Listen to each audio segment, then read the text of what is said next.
What is up, guys? Ricky Kaki here. Thank you so much for stopping by, and today we are going to be taking a closer look at the brand new Xenophage Exotic Machine Gun just added into Destiny 2 with an extensive exotic quest. If you're looking to get this for yourself, check out my complete and comprehensive guide on how to do so. But we're not just doing one Crucible live com throwing up a review. In fact, we are getting a full fire team, all 6 people using this brand new exotic and running through the largest raid in Destiny's history, The Last Wish, and ranking this weapon on each encounter to see how it really performs in an endgame setting. And so, let's get started. Now, first things first, we gotta take a look at this weapon. So, stats-wise, this is incredibly unique. I normally don't mention the stats, but this belongs to the 120 rounds per minute archetype for machine guns, and it's the only one in that category. It's basically a fully automatic hand cannon. Looking at its exotic perk, however, intrinsically it has pyrotoxin rounds, fires high-powered explosive ammunition, and that's it for its unique perks. So this weapon, notably, it cannot actually hit criticals. It does no critical damage. You'll never get a yellow number popping up unless you're using a debuff on that enemy, like a melting point or a tether, divinity, etc. So that definitely does limit its damage output. But the explosive rounds are definitely explosive. This thing can easily kill multiple red bars in one single shot. It's pretty impressive just how much of a blast radius this thing has. But can it chunk for enough damage to actually make up for the lack of precision damage in the first encounter of Last Wish against Kalli? Well, as you can see, using not only a bunch of Riven's Bane armor to get more damage in the Dreaming City and in this raid as well, and every buff and debuff we had access to, we did basically no damage to Kalli. Actually, you know what? That is a little bit unfair. We did do around 1/3 of her health before even needing to go into the rooms of safety. And then when we came out, we pretty much got her to half health pretty easily. But then all of us ran out of ammo. And most of us were running actually double machine gun reserves. You can actually stack reserve perks and they do work. So that gave us the most ammo we're ever going to get for this kind of weapon, for machine gun. And still, we were really running low on ammo. Even though it's a machine gun, you get a pretty sad 13 rounds in the magazine. I mean, a lot of other hand cannons can match that by putting on a backup mag mod. So I really don't know why this is classified as a machine gun. It doesn't act like a machine gun in any sense of the way. We actually ended up trying again, this time with one of us using the divinity to enable, well, not necessarily enable crits, but to get that extra damage and so on, and still it was a little bit unimpressive. If it had infinite ammo, let's say, I think you probably could actually one-phase Kalli. You would definitely have to go into the rooms of safety multiple times, but the fact that it just runs so low on ammo so quickly is a huge negative for this gun. And overall, in this encounter, I'm gonna have to give it a 4 out of 10. It's simply below average. And part of the reasons for that is that this encounter, specifically Kalli, has a pretty big crit multiplier on her head. So if you're using things like snipers, they do a lot of damage. And actually, even if you're using grenade launchers, you want to aim for her head, actually. And so the fact that this can't even get crits, that's a big downside here.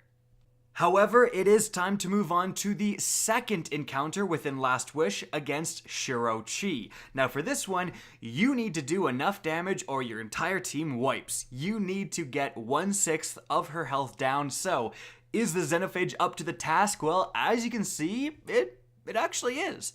We were able to, I wouldn't say easily, definitely it took a little bit longer than if we were using escalation shotguns, for example, but we got to that damage cap and it really wasn't that unreasonable, especially when you consider that a lot of this encounter, a lot of it, is killing ads.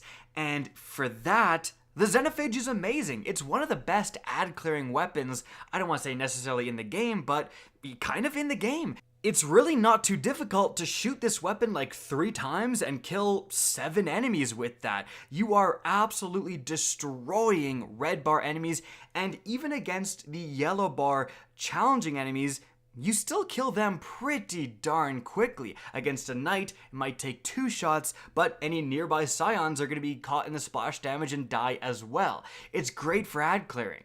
And because of all the ads in this encounter and the fact that Taken Armaments exists, we were able to pretty much always have ammo not only for clearing out ads, but for the majority of the damage phases. So that is some points in this weapon's favor. It's actually pretty ammo efficient in terms of getting bricks. Like a brick of ammo will get you like 12, 13 rounds with Scavenger, and even an ammo finder brick that will give your Swarm of the Raven 1 round will give this thing 6 to 7 rounds.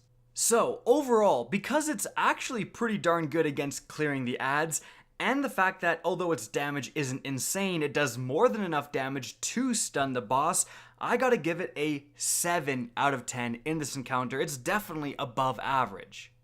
But moving on from there, we have the third encounter against Morgeth. And here, well, we have one big damage phase. It's either do or die, really. We're not going for the 2 phase. Come on, guys. Now, for the beginning part, there is, yet again, quite a lot of ad clearing. And specifically in this encounter, when you have a bunch of ads spawning in one little area, one shot of Xenophage can kill most, if not all of them.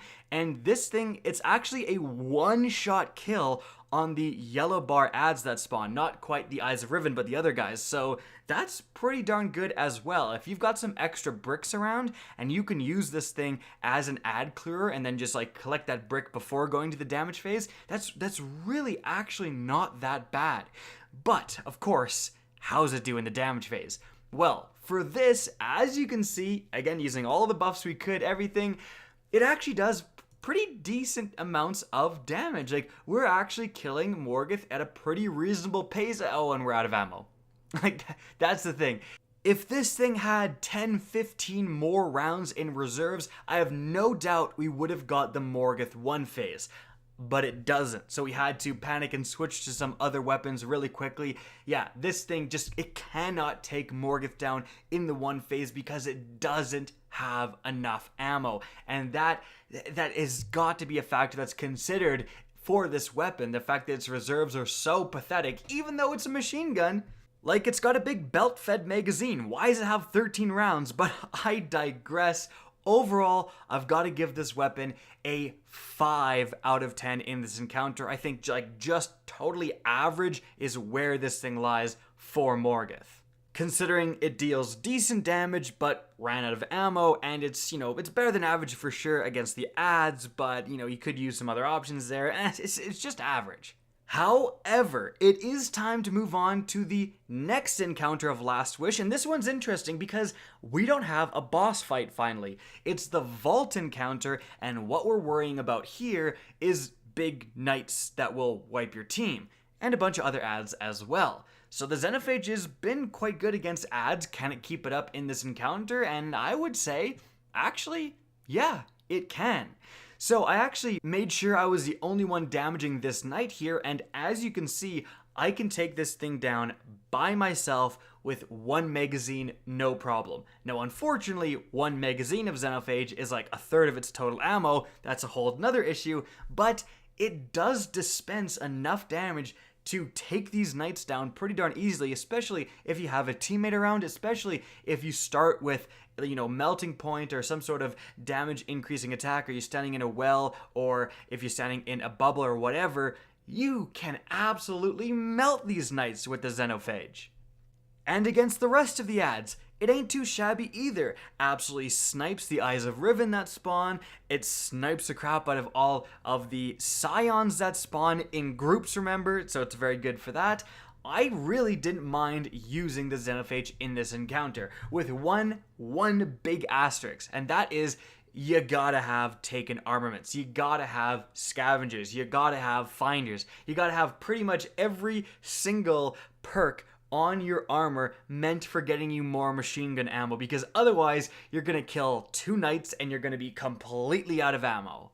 Now, with that being said, you can just use a really good legendary shotgun as your backup and take down these knights no problem. In fact, shotguns and machine guns both utilize their perks within arc armor, so that's something to consider as well. So overall, actually a pretty decent weapon. Did have a little bit of ammo issues for the people that didn't have taken armaments, but for those who did, it was pretty good, so I'm gonna give it here another 7 out of 10. Definitely above average.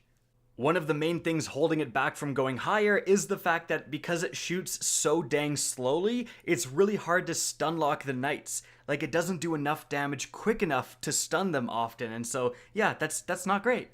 However, it is time to move on to the big boss fight against Riven, and obviously we going for the cheese. Let's see just how much damage this thing can do. It's not going to be great, right? Like, it's going to do, what, a quarter of her health at most, because this thing is just getting dumped on by everyone, and it hasn't been performing that great in the damage encounters. So wait a second, that does more damage than I thought it would, that's for sure. We were all kind of surprised by the fact that you can get Riven down to half health pretty easily, and that's something that honestly not that many other weapons in the game can claim. Looking at the damage numbers here, we were touching 500,000 damage, and that's honestly not too bad. We actually did another damage phase, this time with someone using the divinity for even more damage, and even though we were capable of breaking that 500,000 damage barrier, and we did get Riven below half, there's really nothing more we could have done. If we had a longer damage phase, we would have ran out of ammo, and this thing, it just doesn't deal enough damage to be a viable weapon here. But it honestly did more damage than I was expecting. So I'm going to give it, in this encounter, I think a 5.5 out of 10. It's just barely above average, but it's notably better than you may have thought. But we do have one last encounter of Last Wish, and that is the Queenswalk. And again, we have no bosses to fight. And here, the Xenophage is pretty darn decent, actually. Like, against that opening room of ads, it takes down the yellow bars in just a few shots, decimates all of the other ads grouped up. It's pretty darn good at sniping some of the Cabal phalanxes or the Taken phalanxes that hide near the back at some of the encounters. It was totally fine at taking down enemies, and when you get teleported into the Nether Realm or whatever it's called, it's really good at taking down those enemies. We've been over the fact that it's definitely not bad against the knights, and those guys are going to spawn there, but all of those thralls just gang up and group up, and you can just mow through them with the Xenophage. It's actually really good here. So, because of its ad clearing capabilities, because it's good against the knights and the other yellow bars, and because it actually has some pretty good long range capabilities, which comes up as well in this encounter, I've got to give the Xenophage in this final encounter an 8 out of 10. I actually did like using it for this encounter. But with all of that being said, what is its ranking with the entirety of Last Wish being considered? And here, I think overall it gets a 6 out of 10. It's above average. I think that it's getting a little bit more flack than it deserves. It's a very unique weapon.